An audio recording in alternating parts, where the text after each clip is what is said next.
Bwana, licha ya Young Africans kumpa kandarasi ya miaka mitatu Musa Bala Conte kwenye dirisha kubwa lililopita kama sehemu ya ingizo lao jipya kwa ajili ya kwenda kuchukua nafasi ya Khalid Aucho katika kiungo cha chini kwa maana ya eneo la namba 6, lakini tayari hivi sasa Young Africans wameshaanza kufikiria kuhusu utaratibu mwingine katika eneo hilo, na hii iko wazi. Soka letu la Afrika sisi huwa hatumpi kiukweli muda mchezaji, yani huo ni utaratibu ambao upo katika soka la Afrika kwa upande wa wachezaji pamoja na makocha.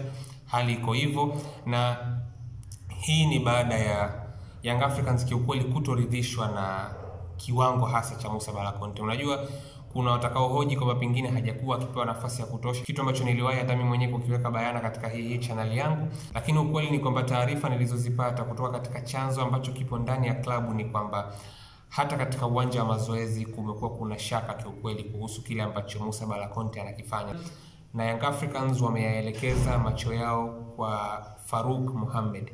Huyu ni kiungo wa chini raia wa Ghana ambaye hivi sasa anacheza katika klabu ya Al Hudud ya pale nchini Iraq. Sasa kwa mujibu wa taarifa ambazo nimezipata ni kwamba huyu ni kiungo ambaye hivi sasa Young Africans wamemweka katika shortlist yao, wanamwangalia kama mrithi wa Khalid Aucho kwenye kiungo cha chini. Sasa Farouk Mohamed ni raia kutoka Ghana, ana umri wa miaka 30, ni kiungo wa chini katika klabu ya Al Hudud, lakini kabla ya kwenda katika nchi ya Iraq ambako malisho yake anayapata hivi sasa, alishapata uzoefu wa kucheza katika soka la Afrika kwenye vilabu viwili vikubwa, Enyimba pamoja na Rivers United, klabu zote mbili ambazo zipo katika nchi ya Nigeria. Ana uzoefu wa kutosha, ana michezo 41 kwenye mkanda wake ya ligi ya mabingwa pamoja na kombe la shirikisho barani Afrika. Kwa hiyo hakuna shida kuhusu uzoefu wake, ana uzoefu na michuano ya Afrika, na ni kiungo ambaye ni complete midfielder.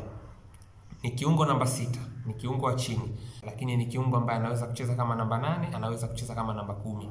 Ana michezo 33 ya kiushindani ambayo ametumika kama namba 8, na ana michezo miwili ya kiushindani ambayo amewahi kuchezeshwa kama namba 10, na ni kwa sababu huyu ni kiungo ambaye kwa sifa yake anaweza kuzuia, kwa sababu ndiko ambako asili yake kama mchezaji ilipo, kwa maana ya kuwa kama kiungo wa chini, lakini ni mzuri akiwa na mpira mguuni, anatumia mguu wa kulia, anaweza kupass, anaweza kuiona pasi sehemu yoyote, ni mzuri, anaweza kupokea mpira under pressure, lakini pia ni mtu ambaye ana magoli ndani yake.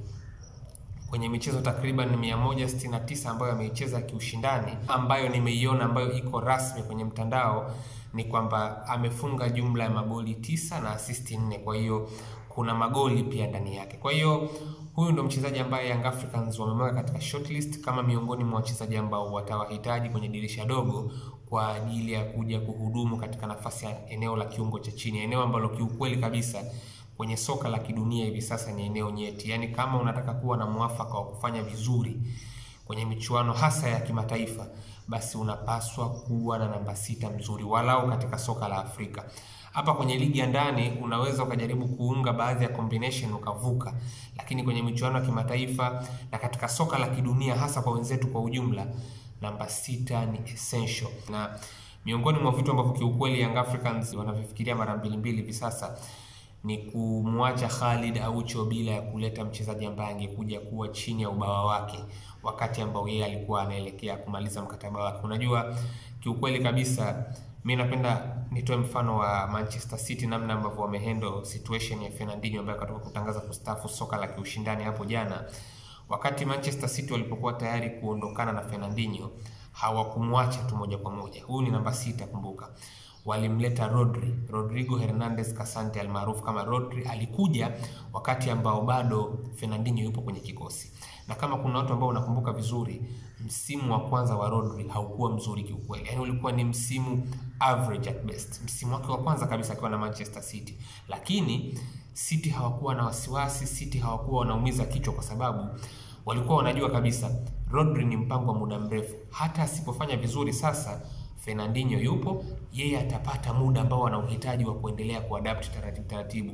Na kama kuna watu wanakumbuka kipindi kile Rodri alipoanza sasa kama kuwa anakuja kidogo hivi na vitu kama hivyo, kuna muda Manchester City wakawa wanamtumia Fernandinho kama beki wakati. Of course kulikuwa kuna changamoto zingine kwenye nafasi hiyo, lakini ile ni kuonyesha kwamba imani ilipoanza kuongezeka kwa yule mchezaji, Fernandinho akawa na hudumu kama mlinzi wa kati. Sasa tukiacha hayo, kiufupi ndo pengine ilibidi hata iwe ni hivyo kwa upande wa Young Africans. Yaani kwamba Aucho, kama mnajua kabisa kwamba mnataka kumalizana naye, mnahisi muda umefika, ilibidi msimu uliopita awe ameshaingia kiungo mwingine wa chini ambaye angeanza taratibu kutengenezewa mazingira ya kuizoea ile nafasi, ili Aucho akiondoka yule mtu anakwenda kukaimu bila ya kuhitaji muda, bila ya kuwa na shaka na uwezo wake. Kwa hiyo Young Africans hivi sasa kiukweli wanajaribu kuangalia mwafaka mwingine, na jina la Farouk Mohamed, kiungo wa chini wa klabu ya Al Hudud ya pale Iraq, ni jina ambalo Young Africans wanalitazama kama sehemu ya ingizo kwenye dirisha dogo kwa ajili ya kwenda kukaimu katika eneo la kiungo cha chini kwa maana ya namba 6.